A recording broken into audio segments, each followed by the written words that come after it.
Hey, great Monday evening, everybody. Great Monday evening. Welcome once again to Conversations with Chosen Pen. Do I look intelligent with my glasses on? I You mean, I, look I look, do I look more gorgeous. intelligent? Yes. Yes, you look Einstein-y. All right. Well, thank you so very much once again for hanging out with us. And we're continuing our conversation. We talk about so much with Chosen Pen. We talk about literacy, we talk about forgiveness, mental health. We talk in spotlight authors. We do a little bit of everything because we want to touch on those things that are most important to us. So before we get started with our conversation today with another phenomenal author, Dr. Norma, you want to greet everyone? Hello, hello, hello. I am so excited, as usual, to be here with you. And we have some wonderful news as well as some wonderful conversations to add to you today.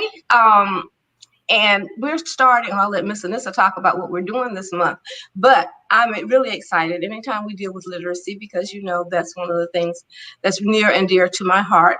Literacy from infancy all the way, well, not even in pre-infancy, I suppose, all the way through adulthood, through senior citizens who sometimes still need our support with literacy. So we'll be talking about all of those things and in between this week. So if you don't hear what you want to hear today, just let us know and we can ensure that you will hear it at some time throughout the month. All right. Thanks, Dr. Norma. So, as she said already, we're going to talk a little bit about literacy today. But before we do that, let me give you guys a little information about some up and coming events that we want you to save the date for. September 9th, which is a Saturday, Chosen Pen Publishing will be celebrating 10 years of publishing. We are hosting a conference, a one-day conference that's going to include a book fair of sorts. There are going to be vendors of all types, but definitely literary authors. Authors will be showcasing their books. There will be other product vendors there. There will be an opportunity for you to be a part of a panel discussion. We're going to even extend TEDx opportunity at this conference as a way to celebrate all things great when it comes to the literary world. We're going to have a panel discussion on the importance of childhood literacy, a panel on entrepreneurship, and another on forgiveness from the perspective of absent fathers. That's going to be those three panels will be featured. Those participating on the panels will be authors and or speakers. This is a TEDx opportunity. We are excited about that. September 9th, say the date. More information is forthcoming. Be sure to follow us on Chosen Pen Publishing so you'll get all the details as they are made available. Dr. Norma, you want to touch on that for a minute before we move forward? I think you've done an excellent job explaining it, and I look forward to people coming and joining with us, authors especially. This is your opportunity not only to share what you have, but to get on the big stage. And we know that once you get on the big stage, that's the epitome of a speaker. There's no larger stage than the TEDx stage. So if you're looking to do that, this is a grand opportunity for that. But not only that, to come help me celebrate my 10 years of being in publishing. I'm really excited about that. And I'm hoping many of you who worked with me throughout the years, those 10 years, will join me in the celebration. It's gonna be a lot of great fun. We're gonna feature an African theme. We're gonna be showing highlights from our previous trips to Africa that had everything to do with literary an emphasis, as well as TEDx. That's September 9th. Again, it's a Saturday, September 9th. And then in the month of February 2024, in the month of my birth, praise the Lord. And yes, in that month, we're going to be hosting, Chosen Pen will be hosting a writer's retreat in Charleston, South Carolina. And so February 22nd through the 25th will be an awesome opportunity. We have Jacqueline Thomas, who's a best-selling author, that's going to be our literary coach, our literary teacher, facilitator. Many of her books, if you're familiar with her, are based in Charleston, South Carolina. So this retreat will not only include an opportunity for those who are authors to hone in on perfecting their craft, but even with beginners to learn some of the basics of how to create atmospheres in your books. And so that said, mark your calendar, February 22nd through the 25th. We plan to have an excursion of some sort to tour the city. And we are also talking about a TEDx opportunity in Charleston. So there's a lot on the horizon, and we want you to be a part of it and not miss a beat, right? So, Dr. Norma, are you ready to meet our? Well, she's not a new guest; she's been here before. She just hangs out with us now every now and then. Yes, we're excited to have her. Okay, Miss Laquita Burks, all the way from the Queen City, Charlotte, North Carolina, and her pen name is Danielle B. Hi, Laquita. Thanks again for hanging out with us. Thank you guys for inviting me. Hi, Dr. Norma. Hello, hello. We're so happy to have you again. Thank you. Thank you. In our deciding to discuss or place some emphasis on the importance of literacy literacy period, but specifically with children, we thought about having a conversation from various vantage points. Okay. Mm-hmm. Laquita, you have been engaged in the preschool industry for years. You know firsthand the importance of introducing literacy to babies and children at a young age. Tell us a little bit about the work you've done and give us some insight on how important that is from an early childhood development standpoint. So I have been in early childhood education for over 20 plus years, working with children from ages birth to 5 to 6 years old. The importance that we found out with working with children is it helps to develop the brain. It helps with cognitive thinking. It has so many broad ranges and bases of what it can do for children by starting to read. I actually encourage people when they find out that they're pregnant to begin reading to that child, put headphones on. It helps with language. It helps with all sorts of things, developmental skills. It's just a large range of things that it can help with that child in growth, and it builds them and it continues to build them. And as they continue to grow into every aspect of education, it's very important. It's very, very vital to read to your children. It's very, very vital to begin the early reading stages. It's just that important to me, you know.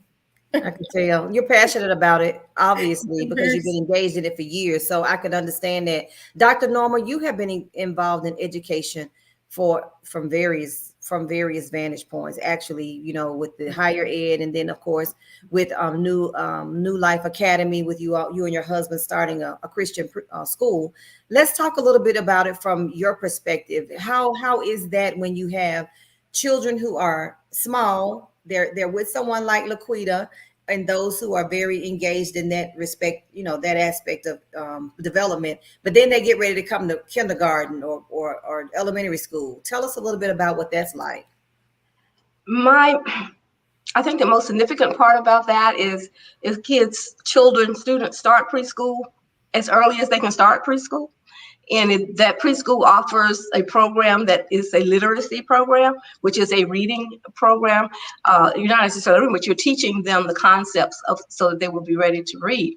So once those students reach kindergarten, they're already readers. Mm-hmm. They're able to sound out words. They know their alphabets. They know their sounds. So it's not difficult for them unless they have some learning issues. However, when we get to kindergarten and we have students who have not had that type of environment prior to entering kindergarten, those students find it much more difficult to assimilate because they have no clue. They have no clue about, some of them haven't even held a pencil before. Some of them haven't opened a book. I mean, they know the ABC song. They know, those little things that some parents think, okay, well, they know those things so they can read, but that's not. Do they know the sound of the A word? Can they actually do that? Because that's what you have to do to decode and in order to read. So we find that we try to start our students as early as possible with our 2-year-old program. We have a literacy curriculum that starts there, and we encourage parents prior to that. But the other piece of that, we say it takes 3: God, school, and parent. The parent really has to play a vital role. What you're doing and encouraging them, we encourage them to do at least 30 minutes of reading, them reading or the child reading, but at least someone reading and sounding words so that they can hear, doing the different vowel sounds, letting them understand and hearing them, not talking baby talk to them. So no gaga, no gaga goo goo and that kind of stuff. Because, Or gaga goo goo is not in our textbook. Yes. okay, so Laquita's over there clapping and everything. Like Yes. Dr. Norma, tell us what you're thinking, Laquita. That is so absolutely correct. The baby talk, please, no, that's it's a big hindrance to them because children begin to mimic what they hear. We're their first teachers. Well, as parents, we're their first teachers. So if that's what they do, and at small ages, that's what they begin to do. They mimic what you say. And so then you wonder why my child is speaking a certain way. It's because all they've heard was oh, that's my baby, that's mommy's baby, that type of thing. And we don't realize that we have to teach them phonics. We're teaching them phonics. So it makes it difficult to bring a child into me and trying to teach phonics because they can't fully pronounce the words because that's what they've heard before entering into an educational program. So yes, when Dr. Norma said that, I was like, yes, that is so correct. The baby talk thing. And if you'll find out, the more that you engage with conversations with a young child, that they can do it. They can also engage as well. They can engage as well. If you do it, they will do it. And it's just that simple. Children, like I said, they love to mimic what they see or what they hear. Yeah. Parents are their first teachers. I can say we because I was a parent, but we're their first teachers. And so they'll mimic. Yeah. And I say that, and sometimes we know that the child is actually speaking the King's English, the Queen's English, or the English language. Right. We have a tendency to say they're being so grown. Right. Why are you speaking that way? But they should be speaking the same way that they hear what they hear in the home. And hopefully they are hearing the kings or the queens or whoever English that you're speaking in the home, so that's what they learn to say. And they are able, once they get to school, it is not difficult for them. They've heard nursery rhymes, you've spoken to them properly, using proper English with them. That's so important to literacy for them. That sounds good. I remember I have two nephews, and my youngest, both of them, my mother was their caregiver when my sister worked. But the youngest one seems like as far back as we can remember, he's been talking. I mean, like complete sentences, And so I can remember my mom making reference to the fact that she had gone to the market, like the grocery store. He's sitting in the basket and they're having conversation. And one lady stopped and said, "How old is he?" And she says, "Well, he's 2.5." And she says, "And he's speaking that well?" Well, my mom didn't she may say that's grandmama's baby, but even with her saying that, she's enunciating the words and she read to them regularly. So I personally can see a difference between, my nephews and some other family members' children. There was a difference in their conversation, their ability to articulate, their vocabulary. Even now, my sister used to use she would say, use your words. Use your words. What word? Pull the words out of your out of your word bag. You have another word you can use. Just use your words. And so that became a phrase she would use, to the point where he later. This is a family joke, but he later was with one of his other grandmother, and the grandmother used a word that was not appropriate. And he says, "Grandmother, I know you have other words in your words." So yeah, engaging in conversation like that is so important. One of the things I want to ask, and so Dr. Norma, this may be a question more for you, because since my husband's retired, he started working with an organization that offers after school care and tutoring for children. And he's made reference to the fact, now, of course, all of these kids attend public schools in a particular county. And many of them are second, third, fourth grade, and they can't spell, they can't read. So obviously they didn't have a preschool program, and it seems as if the school systems are just passing these children along.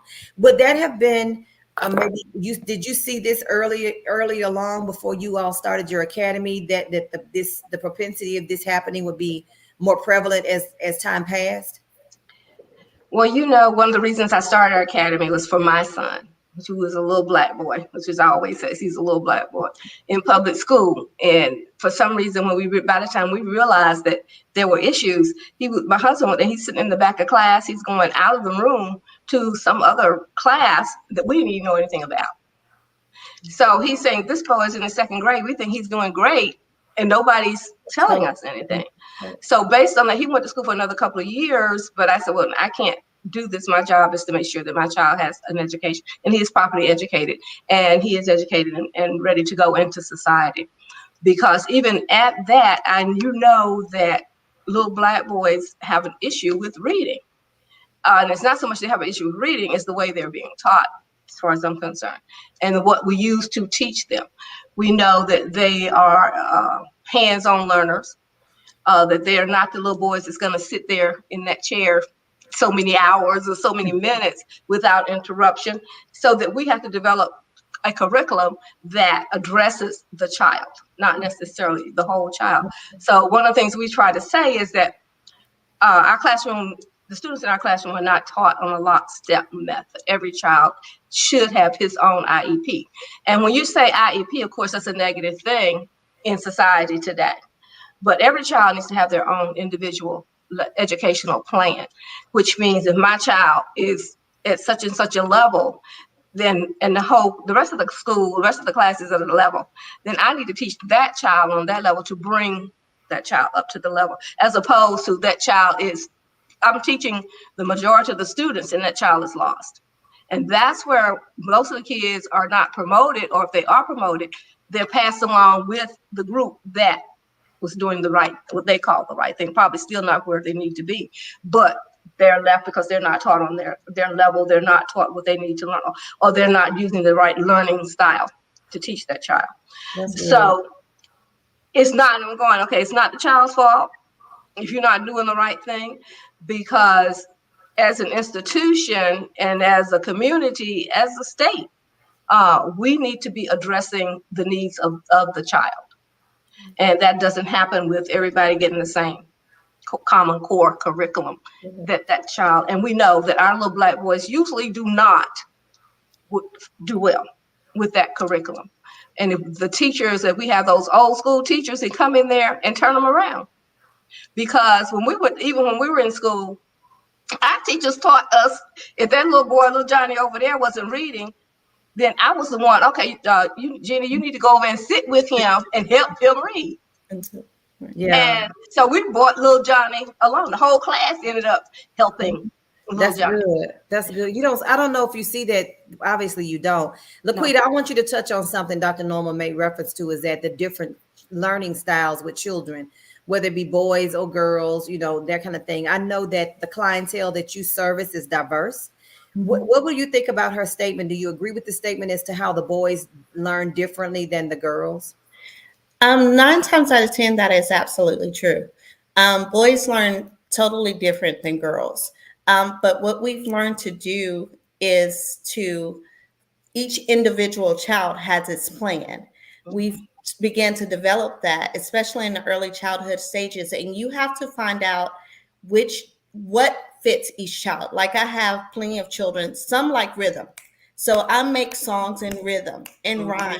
Some like, they're all some like songs. I put their lessons in songs. Some like to build things. So we put lessons where we build things. You just have to I personally cater to each child to find out their learning development style.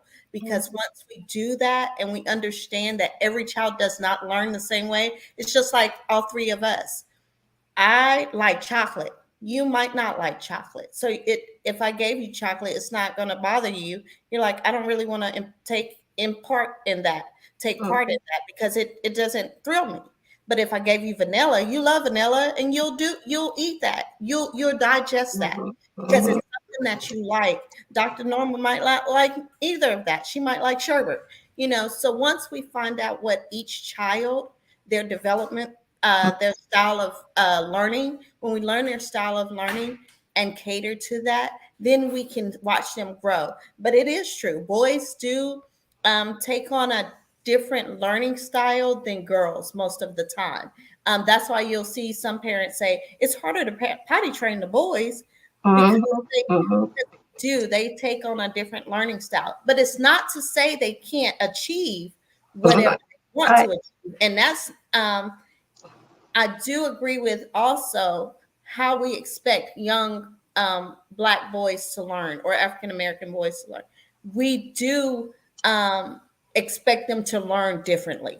Like we're more of a forceful. We find people that are more forceful in teaching a Black boy, than Black girls. And I'm gonna say this, and we do this in our school. A lot of people don't agree with little boys playing in kitchens and playing with baby dolls and doing all that. That's going to make them. Well, what happens is we only want them to play with cars and building things. When they become fathers, how do they know how to care? That's right. How to be nurturer. They don't, because nobody ever told them to hold a baby and be soft with a baby. They think that their job is just to learn to build and drive cars. But all of that engages in teaching. All of that is part of teaching a child. So the literacy part, and I was thinking about when you said that, a lot of times when we don't look at how we pay attention to how we teach our children, simple things, as if in pointing out words, McDonald's. Every day we pass McDonald's, that's McDonald's. And after a while, we begin to incorporate the phonics with it. And then the children will begin to learn all of those things. So as our Black boys and girls and every ethnicity, we all they can learn. They can learn. Children will learn whatever you teach them. They can do it. They can do it. They can do it at their ability, but they can do it. That's Sorry, good. I was long-winded, huh? No, that's okay. This is good. This is good. This is what the conversation is all about. So Laquita has taken her passion for literacy and working with children to another level. She became an author in last year. And so she's working on, I think, book number 2, maybe book number 3. I'm not sure. I kind of lost count because I haven't heard anything. So I'm not going to. Okay. So Laquita, hold up your very first book. Okay. I will give it a try and I will not cry. You can get a copy of this, of course, by ordering directly from Amazon. But tell us why you made a decision. We've had you once before talk about your book, but tell us a little bit about why that book was so important for you to write. I created this book, or I decided to write this book after being in childcare for so many years. I find out that children, like I said, they'll say that they can't do something. They can't do this. I'm afraid. I don't know how. Nobody showed me. Or sometimes they'll have meltdowns, or they'll just pout, or they'll do those things and just refuse to try. So I came up with the jingle, and I started doing this years ago, and I just sing, we're going to give it a try and we will not cry. We're going to give it a try. We will not cry. And the kids took to it. And it's every time. I actually had a new child that came into my room today, and she was afraid to try something. And all of the boys and girls broke out with, we're going to give it a try. And we will not cry. And she was like, you understand. So Ms. Burks had to read the book so she could understand. But it's just to help children understand that all we have to do is try. Even if we don't get it the first time, if we keep trying, we'll eventually get it. And guess what? You're big boys and girls, and you can do it. You can do anything you try. That's good, Laquita. I'm sorry, Danielle B. That's her pen name. If you want to secure a copy, go to Amazon. Her pen name is Danielle B. I've got it on the screen. So as we conclude this conversation, this is the question I want to present to you and Dr. Norma as well, because you very much have been a part of I consider you advocates of education and childhood literacy just because of the work that you are doing and have done. Let's say you have a parent that has a child that might be a little behind or not grasping things as well as they would like for them to. What would be advice you would extend to that mother or father or legal guardian or caregiver? Let's start with you, Laquita, and then Dr. Norma will go with you. So my advice, first of all, I tell parents, calm down, Mm-hmm. stress, Mm-hmm. don't worry. It can happen. It will happen. You have to calm down and not stress, because once you're stressed, your child will stress. And all we have to do is we start from the basics. We start at the basics. It's okay to start and build a foundation to where that child is comfortable and learning. We have to make it a safe place to learn. We have to make it okay for them to learn that. And we just start from the basics. If it's to begin the phonics all over again and begin all of those things, it can be done. Just Mm-hmm. somewhere start somewhere at the basics, and it's okay, because once you have a solid foundation to build on, you can build those bricks layer by layer by layer, and once you get that, it's sturdy and you don't have to worry about it. So don't get upset that your child might not be where they should be. It's possible, it can happen, it will happen, that your child can grow, your child will learn, as long as you calm down and understand that it's okay to start at the beginning. Wipe the slate clean. Even now, if your child is a third grader or fourth grader, Mm-hmm. wipe the slate clean and let's start all the way over from the foundation and build it to where it's a sturdy foundation. That's good. That's really good. Okay, Dr. Norma, same question for you. Oh, well, I have so many stories that I could tell with that, because we've had students who've come to our academy who've come from other schools where people have told them that they would never be able to learn, they would never be able to be successful in society. But we do take them where they are, and using that individual person, that individual instructor, if they're in preschool, they start them, of course, with phonics, or reading or listening or hearing, working with the parents. We're okay. So today they worked on the A, they're working on the A sound, this, and we'll give them a little riddle, a little something, so that they'll start picking up on that. But the success story from that is, even though they're in a class of 14 or 15 other kids, they still are able to go back and move forward. And by the end, sometimes we do a lesson plan, and it may take 6 months for some to move where they need to be. Sometimes it takes 2 years. Mhm. But if they're still with us, by the time they move through kindergarten, especially by the time they move through third grade, they are more fluent with literacy. We've had students who come there. We've had students who come and who graduated with us from people who said that they would not be able to function, and they've gone on to college, they've gone to do various things, but it's just a matter of dealing with that particular student at that particular time. And I know it's difficult in schools where you're dealing with, you got 30, 40 kids in a classroom. It's impossible to do that. But in a smaller setting, which we try to have, if you work with that child, if you work with them and study. Like I used to tell my college kids, the only S in college is, and they think that's the biggest thing in the world, but it's study. It's not sex, it's study. So, and the same thing is with them. Once they leave school, then you need to be able to put in some time with them. As a parent, then they need to know that you are invested in their learning. They may not show that they care, that you are, but they know that you care. They know that you love them, that you're putting forth an effort.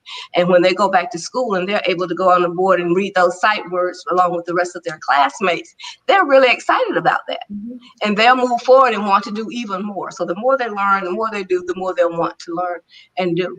So again, as I say, it's just the teacher getting the right combination of teacher, student, and parent, God, student, and church together as a team to ensure that child is moving forward and knowing the significance of what that child needs to know in order to be successful. That sounds good. So everybody is like the community being invested in the success of the child. Starts at home first, the school, and then of course, we trust God to give us wisdom on how to move forward and pray for the patience necessary to get it done, all of that good stuff. Okay. Any last comments, Miss Laquita, also known as Danielle B, and Dr. Norma, before we close out? This has been we've got great feedback, awesome discussion, very nice discussion. We've got a few amen corners. You got fans, Laquita, obviously. So any last comments on the importance of childhood literacy? I just would like to remind every parent, every guardian, um, it is okay if your child is not where they are right now. They can get there because that a lot of parents, a lot of guardians get very discouraged and feel like their child can't do something because they're not where everyone is. Like Mhm. Dr. Norma said, we go back as educators. Once you find an educator who loves what they do and love their children, we do not leave them behind. We go back, we work with them to bring them where everyone else is. Like she said, if it takes years or whatever for them to get there, they're gonna get there. And Mhm. don't get frustrated. I don't want you to give up on your children. So many times we give up on children so quickly because they're not where their peers are. Mhm. They can get there. They will get there. Know that. Know that not every child learns the same. Just because Jimmy, your son Jimmy, got it fast, or Susie got it before everybody else, doesn't mean that particular child that you're working with is going to do the exact same thing. Right. Everybody learns differently, and once we learn that as parents and guardians, it'll help us. It'll help us to be able to see that child as that child, not comparing them to anyone. Mhm. That's good. That's really good. Okay, Dr. Norma, what's your last comment? My last comment is don't basically with special needs kids or all kids, find that one thing that one child is very, very good at. It may, I don't know, it's not reading, may not be math, may not be spelling, but he may be the best board eraser in the classroom, or he may be the whatever. But you and the teacher, need to get together and come up with, okay, John, this is his superhero. He's a superhero in this. This is his thing. So making sure that he has something that he can feel good about. He can go out and tell people, this is me. This is what I'm giving him a costume, give him a whatever. But he needs to feel that he's important. He needs to feel the love from the teacher and from the parent and from whomever else, because everyone in there has someone. And please don't be the teacher that says, "Well, she's the best reader in my class," or "He's the best math person," because that little Johnny now has already been, his little self-esteem is already gone. Yeah, So, but find something that he's good at with that's the good. with the parents, and find it and make sure that everyone knows this is him. This is his superhero. That's good, Dr. Norma. That's really good. And make sure all the kids feel important, that Mhm. they're valued and important. Yeah. Well, that's the end of our presentation for today, but there's one or two bits of information I want to make sure that everyone who is watching and may watch this replay later is familiar with.